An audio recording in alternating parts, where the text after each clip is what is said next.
je suis sur la fiche de quelqu'un que je coach, je vais aller dans les 3 petits points, proposer un objectif.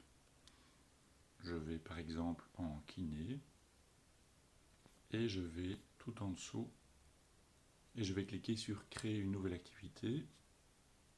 Suivant, je peux lui donner un nom, une variante, par exemple debout, assis, couché, etc.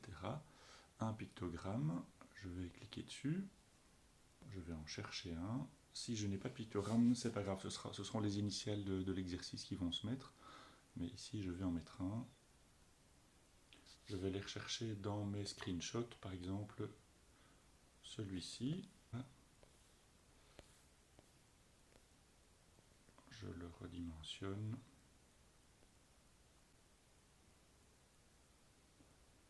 Et je clique sur Utiliser. Ensuite, je définis dans quelle catégorie, renforcement, étirement, cardio, etc. cette nouvelle exercice se trouve. Je vais définir une unité de mesure. Est-ce que c'est une durée, des mouvements, etc.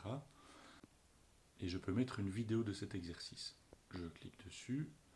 Ici, je vais coller l'URL de partage de cette vidéo.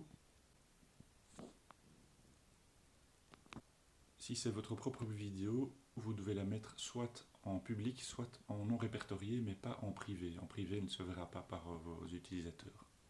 Donc je clique ici sur partager, copier le lien.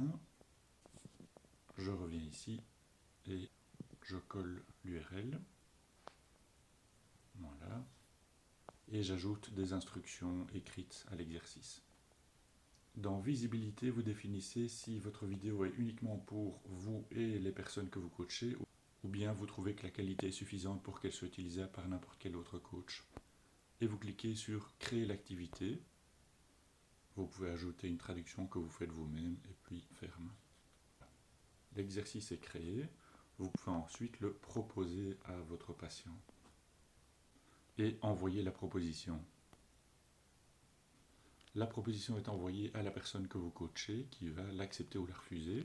Si on retourne dans les exercices que vous proposez, vous verrez qu'ici tout en dessous, vous avez donc votre nouvel exercice qui est créé que vous pouvez prescrire à n'importe quelle autre personne.